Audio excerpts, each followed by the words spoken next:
It'd been so dry, so there was just so much more dust kicked up that you couldn't see anything. And there was 170 guys sprinting into these dirt sections. And then I punctured in the first section, and all of a sudden was in the cars. And the cars were even worse than the peloton because you literally could not see 15 meters in front of you. You don't know if there's a turn coming, if there's a car stopped in front of you, like literally could not see anything. It was terrifying. This was my first race back. It was so scary, but I got through it.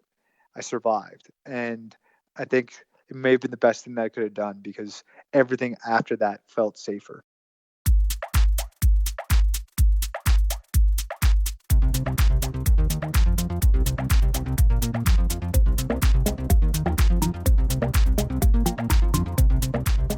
Welcome to the Canadian Cycling Magazine podcast. I'm Matthew Pioro, editor of the magazine and your host.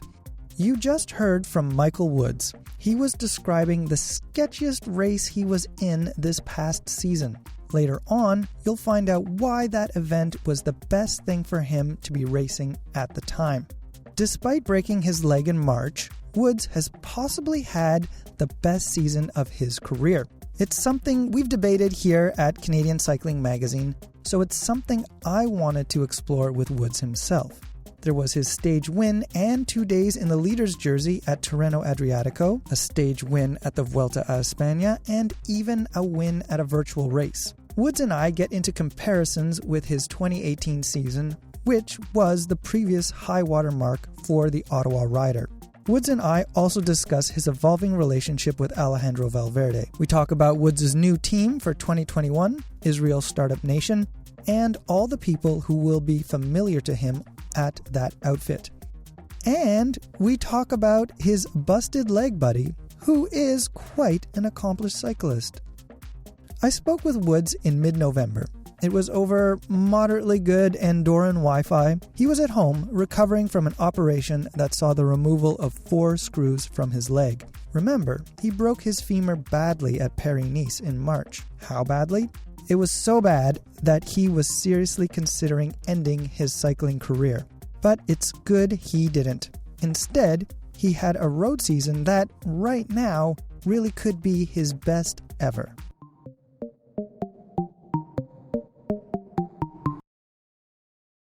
Michael Woods, was this past road season your best ever at the World Tour?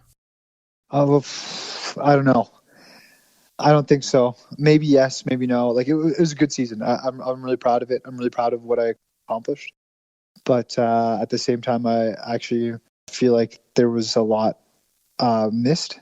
I was one step away from having this monumental season where I could have had a lot more success. So for me, I just with that knowledge, I think it inspires me for next year, but it also makes me think it wasn't my best season, just as I didn't think I maximized my potential this season. Whereas in 2018, based off my ability then and how I knew to race then, I maximized my potential, I felt like. And so for me personally, I think that was a better year. I think the results were just a touch better. This year was certainly more consistent. If you stack the seasons up, like to my 2018 season versus my 2019 season and this season, I think this season, even last season, were more consistent. There's a lot more consistency, and I was like in the race and animating it almost on a regular occurrence. Interesting. Where do you think some of those misses might have been, or those moments where you didn't maximize potential? Well, I think a lot of it just stems from not doing the tour. I really wanted to do the tour. Despite breaking my femur, I came back fast, and I was fit enough to perform well at the tour. I proved that at Tirreno. Like I took the leader's jersey at Tirreno, which fell right at the same time as the tour, and I really felt like at the tour I would have been able to capture a stage win. Any Grand Tour really, I feel like gives you just that extra percentage point in ability in the races following. Every time I've done a Grand Tour, I've come out of it just flying. My best results often have come on the back of a Grand Tour. So not having the tour on my legs left me at a real disadvantage for my next big targets, which were the World Championships in the Ardennes. And I just I could see the win, I could see the result, but I was just not quite there. And it was frustrating. And it was frustrating to know that the guys in front of me all had that tour in their legs. That's right, because if you look at the finale at Worlds, you see a lot of guys who were at the Tour de France who were, battling it out for the yellow jersey. You did have success at Tirreno-Adriatico, but then If we follow this line a bit, you're in 2018, you came off the Vuelta and then went to Innsbruck, if I remember correctly. So you had a Grand Tour in your legs, which then resulted in that, it was you and Alejandro Valverde and Romain Bardet vying for the win at that World Championship race in 2018. Yeah, and at Worlds in Imola, I could see the front, but I just wasn't quite there. And all the guys that were in front of me that made that front group were at the Tour. Like, I ended up in a group with Michael Matthews, Tom Dumoulin, and Valverde chasing behind, and we never made it across. Obviously, I wouldn't have won just because Alaphilippe was on such a day, but I really felt like if I had the Tour in my legs, I would have made that group that was contending for the sprint for second. So it was frustrating, and then just the exact same thing kind of happened at Flesh. I attacked, but I just was missing that final gear to take on Hershey for the win. Liège was the same deal. Like, I could smell the front, and I almost made that front group, the four-man group that sprinted for the win, but not quite. Just didn't have the legs, and ended up sprinting for 7th or 8th, I believe. We're speaking in mid-November, and just recently, a part of your season that started in March has come to a conclusion. You got 4 screws taken out of your leg very recently. Could you remind us why they were there? Yeah, it's unfortunately not a full conclusion yet, because I had, when I broke my femur March 12th of 2020, this year, I fractured the femur completely, had a spiral fracture, and they had to put not just 4 screws, they put an entire rod length of the femur in, and they put 2 screws to keep the rod from rotating in my hip, and then 2 just above the knee, all in the femur. And the rod's still in there, but last week I got the 4 screws removed just because the screw heads, I could feel them when I was lying on my side, and I really wanted them out of there. Eventually I want to get the rod out too, but the recovery from taking the rod out is much more intense, much longer. And so that means that I'm probably not going to take the rod out until I'm retired from cycling. But yeah, got the 4 screws out, and it was weird looking at them. But yeah, even now it feels just better not having them in there. That is a lot of hardware, and I can imagine just getting a little bit out of it, out of your system is beneficial. Yeah, big time. How did that race affect you psychologically? And this question comes out of a conversation I had recently with your former teammate at Optum, Ryan Anderson. He broke his leg really badly last year. And one of the effects of that, after he had recovered, was that he'd become a slightly more guarded rider, maybe more risk averse. You've had some pretty wicked crashes. You wrote quite candidly about getting road rash on your penis once. Tell me how you get your head back into racing after a crash. It takes some time. You're never the same after a crash, and I always find crashing begets crashing. Like, you crash once, crash twice, and then it starts to snowball and you start crashing more. It gets in your head, and it is really tough mentally to overcome because there's a lot of damage that you incur in the crash, and especially as you get older, especially when you have a kid and you have a wife, you start realizing that there's far more important things in your life than cycling, and you want to be able to move properly when you're older. So yeah, it's tough to get your head around that. And it took me a while to get my head around it. When I was in the hospital bed after breaking my femur, on the phone with my wife, we really considered just retiring, like ending it. And I have career-ending insurance, and trying to activate that career-ending insurance because like it was that significant of an injury. Just seeing the way my leg moved afterwards was traumatic. And fortunately, that was one of the best things of quarantine. That it gave me a lot of time to wrap my head around that. And then finally, I started the season off at Strade Bianche, which may be the most dangerous race in the World Tour this year. Actually, I'd be easily willing to say it was the most dangerous race in the World Tour this year, just because of especially the way I rode it. I never saw the front. Strade Bianche is such an iconic race, but it's never been raced really in the summer. And in the summer, the dirt's so much more dusty, and it'd been so dry. So there's just so much more dust kicked up that you couldn't see anything. And there's 170 guys sprinting into these dirt sections. And then I punctured in the first section, and all of a sudden was in the cars. And the cars were even worse than the peloton because you literally could not see 15 meters in front of you. And you don't know if there's a turn coming, if there's a car stopped in front of you, like literally could not see anything. It was terrifying. This was my first race back after this traumatic injury. It was so scary, but I got through it. I survived. And I think it may have been the best thing that I could have done because everything after that felt safer. You just threw yourself in the deep end, maybe inadvertently, but you did that. Exactly. It was either swim or drown. Easily one of the most challenging races mentally I've ever done. And I think that a lot of guys on the World Tour can say the same. It was 42 degrees. You never race a classic in that weather. I've done Down Under where you hit 42, 43 degrees. Because it's a stage race, everyone lets one or two guys go. But it's like almost, it's not explicitly written, but it's almost agreed upon by the rest of the peloton. One or two guys go, they ride super easy in front, and you ride super easy. And you average 150 watts, and then you sprint at the end. Whereas this was a classic, an important classic. It's quickly becoming one of the most important races in the World Tour. And even in the neutral zone, we hit 70 kilometers an hour. It was just a battle. It never eased off. There was never an easy moment. The break took forever to establish. The break basically established itself once we hit the dirt sections. And then once we hit the dirt sections, everyone was racing just because you don't really get as much of a draft in the dirt. And yeah, it just got bonkers, crashes everywhere. And I'm sure I probably lost a year of my life from a lung health perspective just doing that race. Before that race, there was virtual racing. And in July, you won a stage of the virtual Tour de France. Was that an important win? Yeah, I think so, for a couple of reasons. One, we weren't sure if racing was going to happen yet. Their schedule had been laid out, but there was a lot of uncertainty around it, particularly for those living in Europe. There was a lot of doubts that even the first race would start. So I think it was important. And a lot of people actually ended up watching these races. It was important to my team. My team told me it was important, and they wanted me to do well. I think in many ways, this is not the future of cycling, but it is the future. It's going to be a significant part of cycling in the future. It's hard to deny that. And finally, I think, it was a nice kind of statement to the team because at that point I knew I hadn't been selected for the Tour, and I just wanted to show that I belonged there. And the Tour isn't a Zwift race, that's for sure, but I wanted to prove myself there. Do you have any Mario Kart skills that helped you in that win? I mean, I played a fair amount of video games when I was a kid, but I actually did have quite a bit of support. I had one of our team coaches, Nate Wilson, standing beside me with fans going and ice socks and just trying to keep the body temperature really cool. I was actually fully supported. I had him use the featherweight. He actually managed the remote for me while I was riding. So I'd tell him featherweight, and he'd press the featherweight or whatever. And yeah, so I guess we were gaming. That's amazing. Even virtual racing needs, domestiques and soigneurs and hand-ups and stuff like that.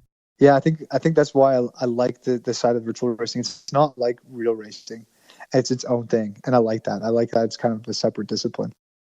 When racing started, all the riders had to be in the race bubbles. What was that like for you to leave your family, especially your infant daughter Max, for race bubble life starting in August? Yeah, it was really tough, especially because there's a bit of uncertainty around my calendar. It wasn't 100% sure that I wasn't doing the Tour at that point, but it was pretty close to a certainty. And so I went in not knowing when I was coming back. Also because we weren't sure if the races would make it all the way. And then we live in Europe. We don't have my parents aren't here. My wife's parents aren't here, and so you don't have that safety valve, that pressure release that you do if you live back at home, where you can just chuck the kid to the parents for a few hours. It was full on for my wife, and so I felt bad leaving her in that position. And yeah, ultimately I was gone for a month. I ended up doing all the Italian races, and then straight after that going to an Andorran camp for the Tour. And traditionally, when you're doing these one-day races, you either go home or you have a number of other races between those races, like semi-classics. But our team only chose to do World Tour races this year in order to stay safe from COVID. And they chose to keep us in the bubble the whole time. It's just challenging because you're not doing those semi-classics between, you're just sitting in a hotel room and you're waiting for the next race and thinking about your family back home and wishing you were back with them. It was a lot more mentally challenging than in years previous. Moving ahead to the Vuelta a España, what happened on the first stage to knock you out of GC contention? Yeah, that was a really frustrating moment for me. Really frustrating because I knew I was in great form going into the race. I'd done the second best 20-minute power I'd ever done only a few days before the start of the race, and just felt like I was flying and I was still motivated. And I think motivation was, if you had any shred of motivation going into this Vuelta, you had a massive advantage, just because everyone was fatigued, everyone was tired from this season, everyone was tired from the year that COVID brought. Just felt like it was a huge advantage, the motivation that I had. And so I came in with the goal of going after the leader's jersey. I felt like the first stage really suited me. Coming into a really narrow spot in the race, I was on the right side, and Omar Fraile from Astana swung egregiously. Like, it was stupid on his part. He swung hard right. I had nowhere to go, and his rear derailleur went into my front spokes, broke the wheel, and that's what made me crash, is the broken wheel. I went down. I didn't go down super hard. It didn't impact me anyway, just a bit of a cut on my left arm, but nothing significant. But it ruined my bike, so I wasn't able to get back into the race with a spare bike. So my day was done, and I was cursing. I was super pissed off because I really felt like it was a lost opportunity, and it took me a few more days to kind of bounce back from that mentally and kind of recalibrate and refocus on chasing stages after that. How would you compare your stage win at this year's Vuelta with your stage win in 2018? I'll cherish both wins, but my 2018 win was just so cathartic. It was after we'd lost our son to a stillbirth in 2018, and it was just that I trained so hard after that in order to honor him. And I cried for like a week after winning that stage. So it's hard to compare the two from an emotional perspective. But from a bike riding perspective, I'm actually more proud of my win this past year. This year's win. Emotionally, the 2018 win's way higher. But after this year's race, just reflecting on it, I was like, man, that was a cool win. Just the way I raced that day, the way I'd ridden, I think it kind of confirmed how far I've come in cycling. I didn't even plan on being in the breakaway that day, but just my finger was on the pulse, so I was able to really read the race well. I felt like the break was getting too big, and so just managed to do one move, came across, and I just had one of those days where you're just Neo in the Matrix. You do whatever you want, and I just went wherever I wanted. Well, at one point I did feel like I felt like crap, and Magnus Corp, my teammate, was in the break with me, and he asked me how I was doing. I was like, oh, not so good, but even there, like I managed to just tap into the reserve of race experience that I had in the past and remind myself that I still could do well despite the fact that I was feeling like crap. It didn't necessarily mean that I was going to impact my race later on. And so I managed to get over that mentally. And then, just the way I was able to attack, the way I was able to kind of read how things were unfolding, and then my final move to get away with a kilometer to go. I always cherished that one. It just was a good move. I was really proud of that one. After that stage win, one of your breakaway companions, Alejandro Valverde, congratulated you not long after you crossed the line. You and Valverde have been together in quite a few race finales. I think actually the first race you two were in together was the 2014 World Championships. But how has your view of Valverde changed or evolved since 2014? It's evolved quite a bit. Coming late into the sport and coming in from a running background, in running, you really vilify dopers and vilify people who have doped in the past, and you just don't talk to them. They're completely ostracized. And so it was always difficult for me coming into cycling and see that wasn't happening. And then, to learn about this guy having served a ban for blood doping, being caught up in a big doping scandal, you kind of just immediately vilify him and not respect him. But one thing that I've learned in cycling is that the world isn't black and white, especially in the era that Valverde came up in. It was, don't like making excuses for anybody, but it was a much different era than it is now. The sport's very clean, if not likely the most clean professional sport in the world at the moment. The era that he came up in was much different, and the way, I still don't respect that decision that he made, and I don't like the fact that he hasn't really confronted that publicly. As a cyclist and as a racer, he's still very professional and very, very admirable in other ways. Like he's a guy that in the race, he's never aggressive. He's always really classy, And I think that's how it has my relationship with him has evolved. And especially as I've come to have like lock horns with him now a couple of times in races, I vilified him and disliked him for doing this terrible thing. But at the same time, I now in some ways respect how he races and respect the character that he is in the race. Like the way he races is pretty impressive. After my biggest accomplishments in the bike, he's always come up to me and congratulated me after, and been a really nice guy in that sense. So I guess also with age, you learn this, there's shades of gray, like there's no black and white in this world. Do you guys chat much? Yeah, not a ton. I mean, my Spanish is pretty terrible. We communicate a bit, always say hi and often make a quick joke, and that's about it. Often now, particularly in the way the World Tour is raced and the way that when we end up facing each other, it's in situations where the race is so hard that there isn't much chatting. This season particularly, the old chin wag in the peloton is almost a thing of the past. That I can count maybe 5 times in the past season where I've had a proper conversation with somebody in a bike race. The racing's just been so hard.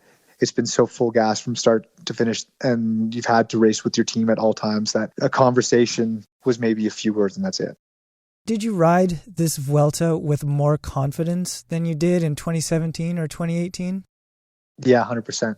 I never really even questioned whether I was going to finish this race or not. Whereas, in 2017 and 2018, those were the first 2 years of the Grand Tours. There was this uncertainty around even finishing it. I came into this one not even thinking about like the question of finishing it. That was an afterthought. I was going to do that. It was more, how could I win stages and how could I see the race unfolding in a way that I could win it. That's been a long process for me, and it's been a nice process, to reflect on how far I've come. But yeah, no, a lot more confidence this time around.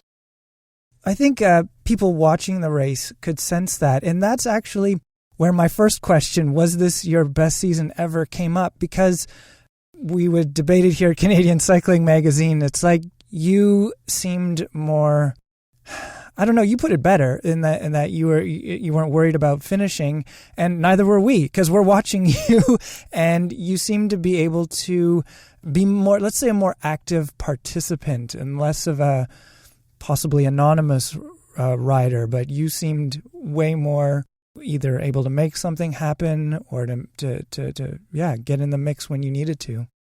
No, thanks. I appreciate this. That you saw that. No, it was a great race in that sense. A lot of it has to do, I was thinking about this today, how some of it even has to do with unlearning things that you learned when you first started cycling. The rules in World Tour almost don't apply to what you first learned racing in Ontario, like at an O Cup. The way a Grand Tour operates, you have to just constantly push yourself, test yourself, and you have to do 3, 4, 5 of them to start really understanding that you're not going to die. There's no such thing as the 6 bullet principle. Like you can tack as many times as you want, and that's sometimes what you have to do in order to get in a breakaway, whether it's 1 time or 30 times. The level of heroics that happen in these Grand Tours, it's insane.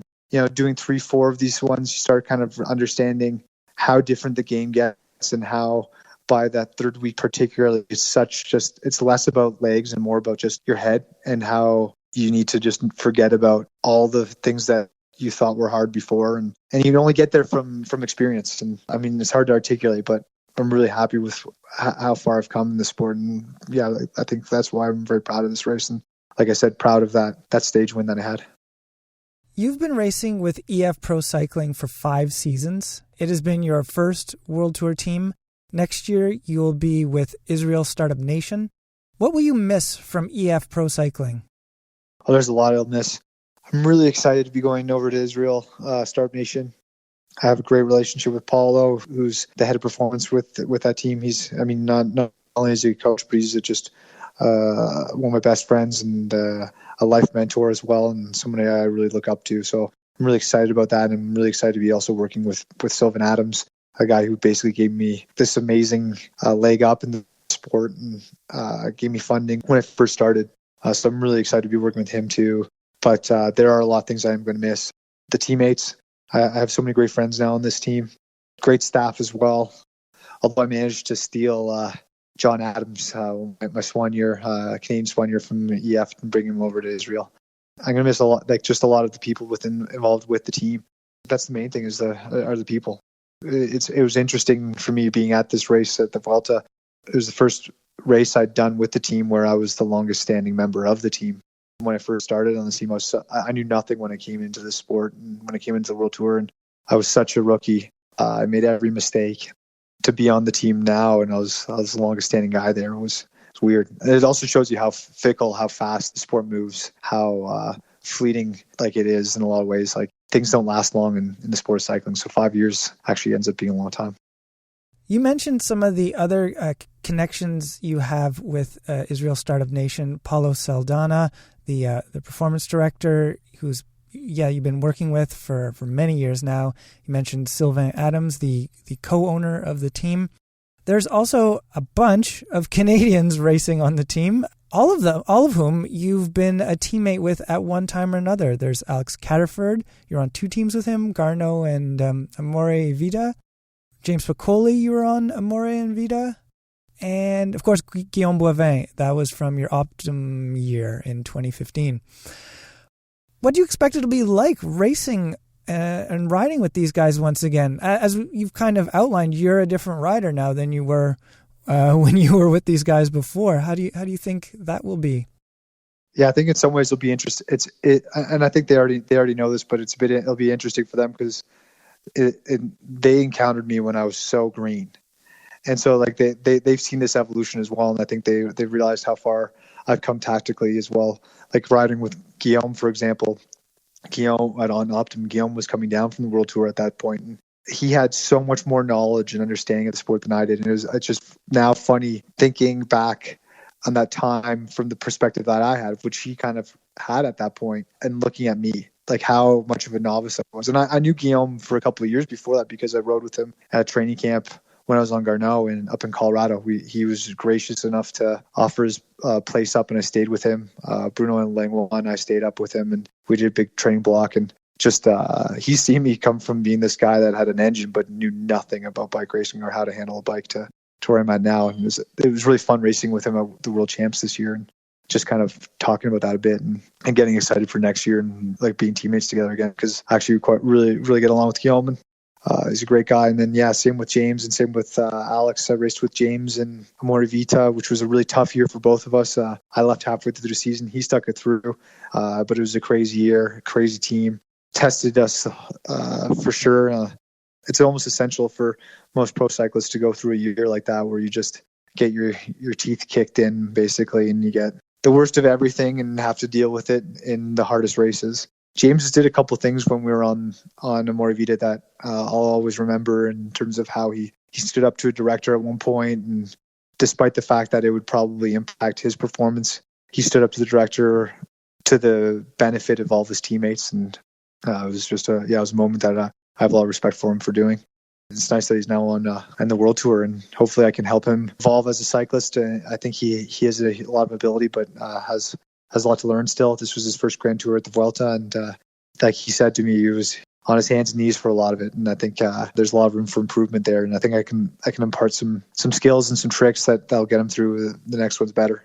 And then finally, Alex is a great buddy of mine from Ottawa. We spend a lot of time in the off season together, often mountain biking and hanging out. And we were teammates again. Yeah, you said on Amore Vita, although he never actually raced with me on Amore Vita because of a really tough car accident prior to him coming over. But we were teammates in Garneau, and we did some crazy races together as well, like racing in the Dominican Republic. And he crashed and ended up in the hospital where dogs were roaming around. And I crashed and got stitched up on the side of the road. And there were water beds at one point that we had to sleep on. It was great, like eating beans and rice every day and driving down to Florida together and stuff like that. Like it was real fun racing with him. And he was a kid. He was like 19 at that time. And I was a bit older, but now we're both in the World Tour, and it's pretty cool.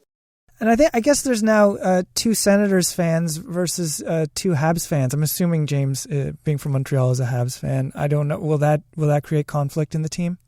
I mean, there'll be some tension for sure. Nah. I think we'll all just enjoy being able to actually talk hockey for once. Sort of on similar Canadian themes, Israel Startup Nation, along with all the people we've just mentioned, has a lot of Canadians. Also on the staffing side, and I guess breaking news, you're poaching another one, or you're bringing one over with you. So it seems to have the highest Canadian content in the World Tour, but recent changes at Astana have really upped its CanCon. Which team, in your opinion, is the most Canadian, do you think? Certainly at this point, it still is Real Startup Nation, just from the fact we have four Canadian guys, and the explicit interest of Sylvan in keeping it, having a significant Canadian influence, has meant that it's got its roots a lot more in Canada than Astana. However, I'm really proud that Premier Tech is coming on board with Astana, and well, they already were, but taking a bigger role within the team, and that Hugo Houle particularly has ushered this kind of a movement within the team. Hugo's an amazing guy, and he is so switched on, and it's fun hanging out with him, especially at the World Champs this year. We're hanging out with him, just seeing his influence and seeing his passion for the sport, seeing his passion to get more Canadians in the World Tour, get Canada more on the map. We'll get cycling more on the map within Canada. Yeah, I think you can blame a lot of this Canadian content within Astana on Hugo. Certainly, we're the more Canadian team at the moment, but I'm sure they're going to come and try and challenge us in the next few years. A new rider on your team as of next year is Chris Froome. Did you chat with him at all at the Vuelta about next year?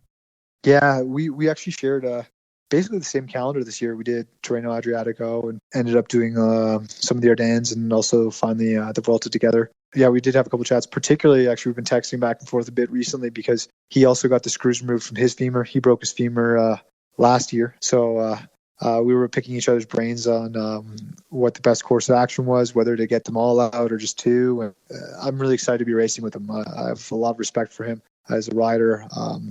I've read his book. And just I know where he's like just in reading his book. I don't know this personally, but just reading his book, just seeing where he's come from and how hard he had to work to make it to the level that he's at. He's an inspiring person. And then finally, just as a racer, he's incredible. I've seen him do things in races that just have blown my mind.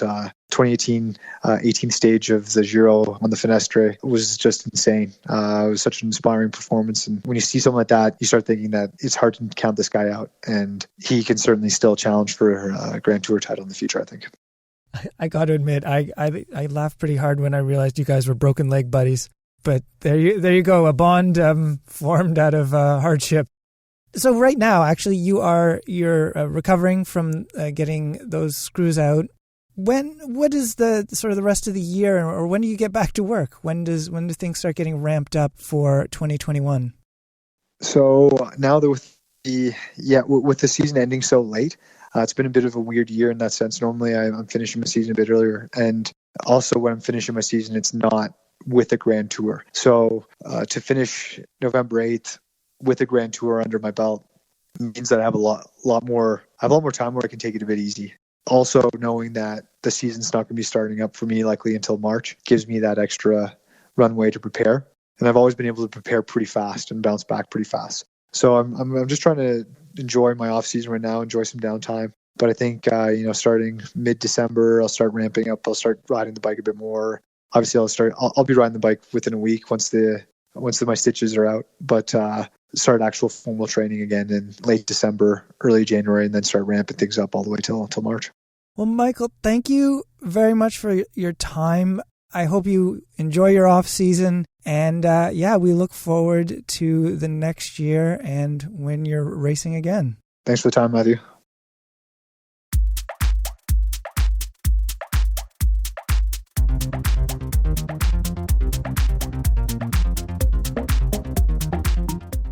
And that's the episode. It's written and edited by me, Matthew Pioro. I had help from web editors Rob Sterney, Terry McCall, and Lily Hanson-Gillis. The podcast is produced by Adam Killick. He composed the music, too. Thanks to Ontario Creates for its support. And thank you for listening. Please rate and review the show, ride safely if you're still riding outside, and I'll talk to you later.